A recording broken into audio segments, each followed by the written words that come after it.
You ever wake up at 3 a.m. with your chest tight, scrolling through your bank app like it's gonna magically fix itself? Yeah, me neither. Until it happened. Credit chains, that's what they don't tell you when you swipe that shiny piece of plastic for the first time. They sell you freedom, but what you're really buying is a leash. A quiet, invisible leash that tightens every month until you can't breathe without checking your balance first. This isn't about being broke. This is about being trapped while looking fine. You're working full-time, maybe even overtime, but your money? Gone before you even see it. Minimum payments, late fees, interest stacking on interest like some kind of legal loan sharking. And the worst part? You start lying to yourself. I'll pay it off next month. It's just temporary. But it never is. Because the system isn't built for you to escape, it's built to keep you running. And that's exactly what happened to me. I didn't see it coming. None of us do. We think we're smart enough, disciplined enough. Until we're not. Until we're standing in a grocery store, card declined, pretending our phone just died. That's when you realize you're not in debt. Debt's in you. If that hit you in the gut, good. Because what you just felt. That's the part nobody talks about. And this story only gets darker from here. Most people will run from this video, because facing the truth hurts. But you're still here. That means you're not like them. Listen, if you don't subscribe, you'll go right back to the noise, the lies, and the financial trap you can't see from the inside. But if you do subscribe, you join the tiny number of people waking up. The ones tracking the patterns, spotting the traps, and avoiding the debt that eats your life from the inside out. This channel is the only place that says it out loud, before they bury it. Hit subscribe now. Not for me. For the version of you that refuses to get crushed quietly. Welcome to the ones who see. It started small. Like it always does. A Target run that went $20 over. No big deal, right? Swipe the card, deal with it later. Except later never came. Because 2 days after that, my car needed new tires. Not want, need. Bald rubber on wet California roads isn't a vibe, it's a death sentence. So I swiped again. $400. And I told myself the same lie everyone tells themselves, I'll pay it off when I get paid. But payday came and rent was due. And my phone bill. And groceries. And gas. And by the time I finished covering the basics, that credit card balance? Untouched. Just sitting there, growing. Because that's the thing they don't tell you about credit cards. They're not tools. They're traps with delayed triggers. You don't feel the pain right away. You feel it later. Slowly. Like poison. I grew up in the Bay Area. Not the tech bro Silicon Valley part. The part where your mom works 2 jobs and your dad's between opportunities for 3 years straight. Money was always tight, but we made it work. I learned to hustle early. Sold candy at school, mowed lawns in the summer, did whatever it took. And when I graduated high school, I swore I'd be different. I'd be smart with money. I'd never struggle like my parents did. So I got a job. A decent one actually. Office gig, benefits, the whole thing. Felt like I made it. And that's when the credit card offers started flooding in. Pre-approved. Build your credit. Enjoy financial freedom. Freedom. That word should have been a red flag. Because nothing that calls itself freedom comes with a 23% interest rate. But I didn't know that yet. I was young, I was working, I had income. Why not have a safety net? So I got one card. Just for emergencies. And for a while I was disciplined. I really was. Used it maybe once every few months, paid it off immediately. Felt good. Felt responsible. Like I was beating the system. Then life happened. My roommate bailed on rent. Didn't tell me until the day it was due. I had to cover his half or we'd both get evicted. $1,500 I didn't have. So I swiped. And suddenly my emergency card had a balance. A real one. And that's when the shift started. Because once you break the seal, once you normalize carrying a balance, it gets easier. Way easier. A weekend trip with friends? Sure, I'll cover dinner. We'll split it later. Except they Venmo you 3 days late, and you already paid the card. A surprise birthday party for your girl? Can't show up empty-handed. Swipe. New work clothes because your boss made a comment about professionalism? Swipe. It's always something. And every time you tell yourself it's justified. It's necessary. It's temporary. But here's the truth nobody wants to say out loud. Credit cards don't create emergencies. They reveal how close you already are to the edge. They show you that your income and your life are barely balanced, and one unexpected expense is all it takes to tip the scale. And once you're tipping, you don't stop. You fall. And the fall is slow. So slow you don't even realize it's happening until you're halfway down and there's no ground in sight. 6 months after that roommate situation, my balance was $4,000. 12 months later? I wasn't buying anything crazy. No designer clothes, no bottle service, no trips to Cabo. I was just living. Paying rent, buying groceries, keeping my car running, trying to exist. But existing costs money. And when you don't have enough, credit fills the gap. Except it doesn't really fill it. It just makes the gap bigger. I started doing that thing where you pay one card with another. Cash advances. Balance transfers. Playing shell games with my own debt, moving it around like that would make it disappear. Spoiler, it didn't. It multiplied. Because cash advances come with fees. Balance transfers come with fees. And all of it comes with interest. The kind of interest that doesn't care if you're trying. The kind that grows even when you're paying. Even when you're doing everything right. I remember the first time I looked at my statement and realized I'd paid $300 that month and my balance only went down by 70. Where did the rest go? Interest. Fees. The invisible tax on being poor. And that's when it hit me. I wasn't borrowing money. I was renting it. And the rent was going up every single month. My credit score started tanking. Not because I missed payments. I never missed payments. I was religious about that. But my utilization was maxed. I was using every dollar of available credit just to survive. And the system punishes you for that. They call it high utilization. I call it being broke with extra steps. And once your score drops, everything gets more expensive. Car insurance goes up. Apartment applications get denied. Even job offers start asking for credit checks. Like your ability to do work has anything to do with whether you can afford rent. It's a trap designed to keep you trapped. And I was in it. I stopped going out. Stopped seeing friends. Because every invitation was a financial calculation. Can I afford gas? Can I afford a drink? What if they want to split an appetizer? I became obsessed with numbers. Every dollar had a job before I even earned it. And somehow it still wasn't enough. I picked up a side gig. DoorDash on weekends. Thought that would help. And it did for like 2 weeks. Then my car started making a noise. Transmission. $2,200. Guess where that went? Right back on the card. I was running on a treadmill, sprinting as fast as I could, and somehow still falling behind. And the worst part? I couldn't tell anyone. Because admitting you're drowning in debt feels like admitting you failed. Like you're irresponsible. Like you're less than. So you smile. You say you're good. You decline plans and blame it on being tired. And inside you're screaming. Then I met him. Random Tuesday night, some dive bar in Oakland I wandered into because I needed to be anywhere but my apartment. He was older, maybe mid-50s, sitting alone at the bar nursing a whiskey. We got to talking.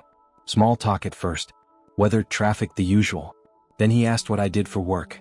I told him. And he laughed. Not mean, just knowing. He said, let me guess. You work full-time, maybe more. You're not stupid with money. But you're still broke. I just stared at him. He nodded. Credit cards. It wasn't a question. He ordered me a drink and said, I'm gonna tell you something nobody else will. And that's when he explained it. The whole system. How credit card companies don't make money when you pay off your balance. They make money when you don't.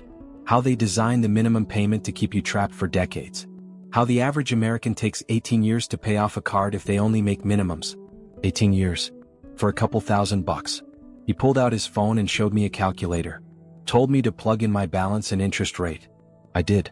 The number that came back made me nauseous. If I kept paying what I was paying, I'd be in debt until I was 45. And I'd pay back almost 3 times what I originally borrowed. He said, you're not in debt. You're in a subscription.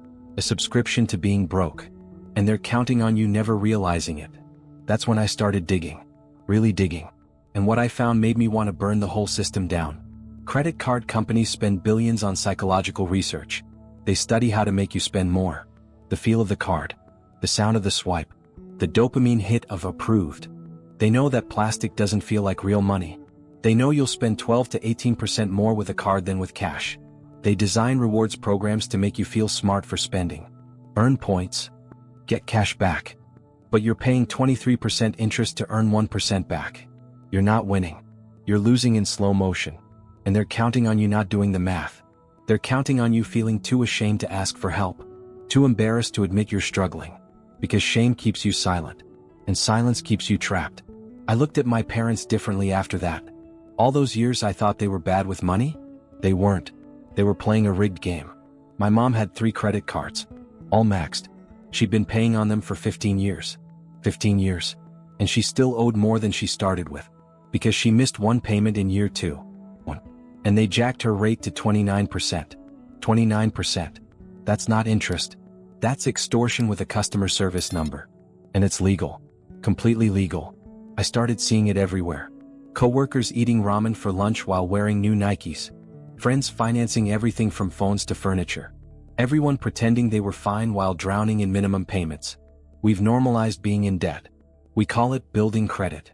We call it adulting. But really, we're just feeding a machine that's designed to eat us alive. And the worst part? The system punishes you for trying to escape. You want to pay off your card? Great. But if you close it, your credit score drops. You want to stop using credit? Cool. But now you have insufficient credit history. You want to consolidate your debt? Sure. But that'll cost you an origination fee and your rate might not even be better. Every exit has a toll. Every door is locked from the outside. And they've convinced us that this is normal. That this is just how life works. That if you're struggling, it's your fault. Not the system's. Yours. And that lie is what keeps millions of people trapped. Because if you think you're the problem, you'll never fight the system. You'll just fight yourself. I realized something that night in Oakland. I wasn't failing at money. Money was failing me. The game was rigged from the start. And every commercial, every credit card offer, every pre-approved letter was just another piece of bait. They don't want you to be financially free. They want you subscribed. They want you paying forever. Because your minimum payment is their maximum profit. And the longer you stay trapped, the richer they get. This isn't capitalism. It's a hostage situation with a rewards program. But here's what they don't tell you. Here's the part they hope you never figure out. You can leave. Not easily. Not quickly. But you can. And it starts with seeing the chains for what they are. It starts with refusing to pretend everything's fine. It starts with saying out loud, I'm in debt. And it's not because I'm stupid or lazy. It's because the system is designed to keep me here. Once you see it, you can't unsee it. And once you can't unsee it, you can start to dismantle it. Piece by piece. Dollar by dollar. Payment by payment. It won't be fast. But it'll be real. And real progress beats fake freedom every single time. You felt it, didn't you? That crack in the illusion. Drop one word in the comments, the emotion you're feeling right now. No stories. No excuses. Just the word. Because everyone watching will see who's still asleep and who's actually paying attention. Most people will stay silent. Don't be most people. Comment your word. Then watch what happens next. So here's where it gets real. That night after the bar, I went home and I did something I'd been avoiding for 2 years. I wrote down every single debt I had. Not just the balances. Everything. The interest rates. The minimum payments. The late fees I'd racked up. The total amount I'd actually paid versus how much my balance had moved. And when I saw it all laid out in front of me, I broke. Like actually broke. Sat on my kitchen floor at 2 a.m. and cried. Because the number was impossible. I owed more than I made in 8 months. And at the rate I was going, I'd still be paying it off when I was 50. 50. Half my life gone. Not building wealth. Not saving for a house. Not investing in my future. Just paying for my past. Over and over and over again. But here's the thing that nobody talks about. The thing that makes this so much worse than just money. Debt changes you. Like, fundamentally changes who you are as a person. You start making decisions based on fear instead of logic. You stay in jobs you hate because you can't afford to quit. You stay in relationships that are toxic because splitting up means splitting expenses and you can't survive alone. You stop dreaming. You stop planning. Because planning requires hope, and hope requires believing that the future will be better than right now. And when you're in debt, the future just looks like more of the same. More payments. More stress. More pretending you're fine when you're falling apart. I started having panic attacks. Real ones. Heart racing, can't breathe, feel like you're dying type panic attacks. And they always hit at the worst times. Middle of a work meeting. Grocery store checkout line. Sitting in traffic. My body was trying to tell me something my brain didn't want to hear. I couldn't keep living like this. I thought about bankruptcy. Looked into it. But even that isn't free. Costs like $1,500 to file. And it destroys your credit for 10 years. 10 years of higher insurance rates, denied apartments, failed background checks. It's not a fresh start. It's a scarlet letter.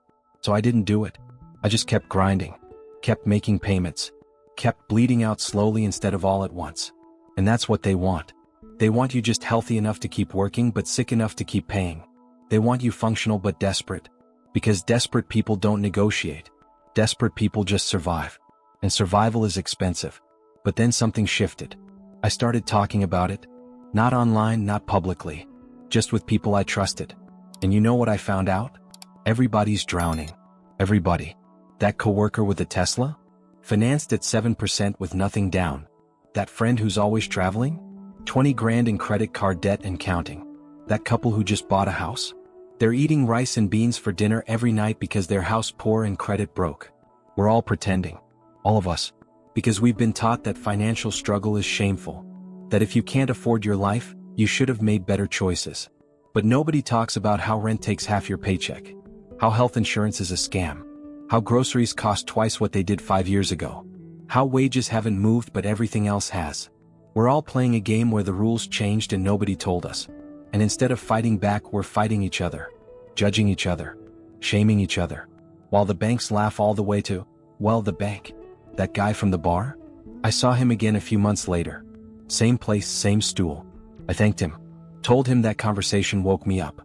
He just shrugged and said, I was you 20 years ago. Took me 15 years to dig out. Lost my marriage, my house, almost lost my mind. Nobody should have to go through that. But we do. Because the system needs us to. Then he said something I'll never forget.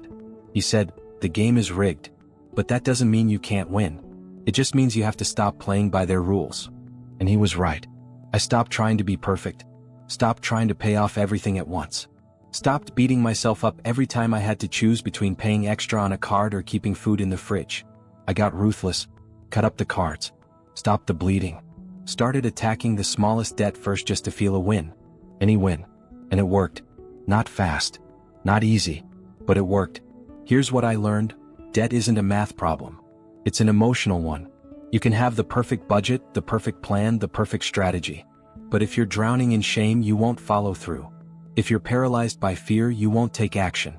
If you're isolated in your struggle, you'll give up. The real prison isn't the debt. It's the silence. It's the belief that you're the only one. That you failed. That you're broken. And that lie is what keeps the chains tight. Because if we all realized we're in this together, if we all started talking, started organizing, started demanding better, the whole system would collapse. They need us divided. They need us ashamed. They need us silent. Because united, informed, and angry, we're dangerous. So that's what I'm doing now. I'm talking. I'm sharing. I'm breaking the silence. Not because I'm debt-free, I'm not. Not because I have all the answers, I don't. But because someone needs to say it out loud. You're not lazy. You're not stupid. You're not failing. You're trapped in a system that profits from your pain. And the first step to getting out is admitting it's there. The second step is refusing to be quiet about it. And the third? That's up to you. This is where most people stop. They hear the truth, they feel it, and then they go back to scrolling. Back to pretending. Back to hoping it'll somehow get better on its own. But you're still here. Which means you're ready for what comes next. And trust me, what comes next is where it gets good. Because I didn't just learn how to survive debt. I learned how to dismantle the psychology behind it. How to spot the traps before you step in them. How to rebuild not just your bank account, but your relationship with money entirely. And I'm breaking all of that down in the next video. The stuff they don't want you to know. The strategies that actually work. The mindset shifts that change everything. So don't stop now. Click the next video. Keep watching. Because the chains only stay locked if you let them. And you didn't come this far to stay a prisoner. Let's finish what we started.